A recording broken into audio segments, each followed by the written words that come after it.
আনা হয়েছে আমরা শৃঙ্খলা ভঙ্গের অভিযোগ, কিন্তু আসলে এরকম কোনো শৃঙ্খলা ভঙ্গের কোনো অভিযোগ কোনো কারণ ঘটেই নেই। একাডেমির মতো একটা বড়টা জায়গা, অবশ্যই সিসি ক্যামেরার প্রমাণ থাকবে। না, আমার কোনো রাজনৈতিক ব্যাকগ্রাউন্ড নেই। আস্থার অন্য নাম আমান বিল্ডার্স। আমাদের শৃঙ্খলা ভঙ্গের কারণে আমাদেরকে ডিসচার্জ লেটার দেওয়া হচ্ছে, কিন্তু শৃঙ্খলা ভঙ্গের কারণে সর্বোচ্চ একটা মানুষ টেনিসকে সর্বোচ্চ ইডি দিতে পারে, যেটা একদিনের 1 ঘন্টা পানিশমেন্ট দিন, কিন্তু সেখানে আমাদেরকে ডিসচার্জ লেটার ধরে দেওয়া হয়। আমাদেরকে ছুটিতে পাঠানো হয় 18 তারিখ, আমাদেরকে 5 দিনে ছুটিতে পাঠানো হয়। তারপর আমরা বাড়িতে ছিলাম। 21 তারিখে আমাদের বাড়িতে ফোন আসে যে আপনারা যে ডিসচার্জ লেটারটা নিয়ে যান অফিস থেকে।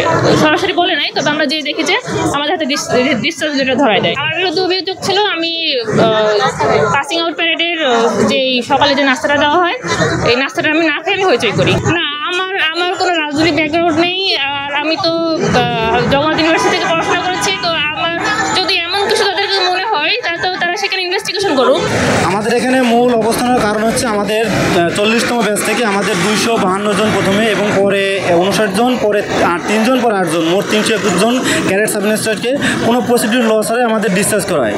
যেখানে ট্রেনিং আমাদের 365 দিন চলার কথা ছিল, সেখানে 365 দিন প্লাসও ট্রেনিং করে 400 দিন ট্রেনিং করেও আমরা বিনা কারণে কোনো আমাদের সাথে যে জুলুমটা করা হয়েছে আমাদের কোনো কারণ ছাড়াই আমাদের সিসি মূল্যে ছুটি দেওয়ার পরেও আমাদের ডিসচার্জ করা হয়েছে, যেটা আমাদের জানার বাইরে। আমাদের কী জন্য দেওয়া হয়েছে আমাদের সেটা আমরা নিজেও বুঝতেছি না, আমাদের কী জন্য ডিসচার্জ করা হলো। আমাদের আনা হয়েছে আমরা শৃঙ্খলা ভঙ্গের অভিযোগ, কিন্তু আসলে এরকম কোনো শৃঙ্খলা ভঙ্গের কোনো অভিযোগ কোনো কারণ ঘটেই নেই। তারপরেও আমাদের ডিসচার্জ করা হয়েছে, যেটা আমাদের সাথে সম্পূর্ণ নয়। এখন আমরা প্রত্যেকে আমাদের এখানে যারা চাকরিচ্যুত হয়েছে সবাই আমরা মধ্যবিত্ত পরিবারের ছেলেপেলে। এখন আমরা অনেক কষ্ট করে একটা চাকরি পেয়েছি, পাওয়ার পরেও আমরা ট্রেনিং শেষ করেও আমাদের যোগদান হচ্ছে না, যেটা আমাদের সাথে আমরা কি বলবো, আমাদের এখন কোনো বলার কোনো ভাষা নেই। আজ আমরা এখানে আসছি চাকরির দাবিতে, এটা আমরা না নিয়ে এখান থেকে যাব না। দরকার হলে আমরা এখানেই সারাদিন অন্বেষণ করবো, সারা রাজ্যে যত সময় পারি। আমরা চাকরি এখান থেকে না নিয়ে আমরা কোথাও যাব না।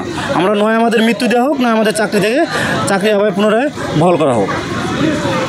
অভিযোগ দিয়েছে এমন কোনো ঘটনাই ঘটে নাই আমাদের সাথে। এমন কোনো দরকার হলে ওনারা সিসিটিভি ফুটেজ চেক করুক। একাডেমির মতো একটা বড়টা জায়গা, অবশ্যই সিসি ক্যামেরার প্রমাণ থাকবে। ওনারা সেটা কোনো চেক টেক না করে ওনারা শুধু অকারণে আমাদেরকে ডিসচার্জ পেপার ধরা দিয়েছে আমাদের হাতে।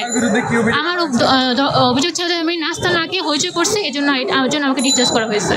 21 অক্টোবর 2024 আমি বাসায় আসছিলাম ছুটির জন্য, তখন আমাকে অব্যাহত পত্র পাঠা দেওয়া হয়েছে বাসার মধ্যে। আমার আর 10 দিনের মতো ট্রেনিং ছিল, মাত্র 10 দিন, 10-13 দিনের মতো ট্রেনিং।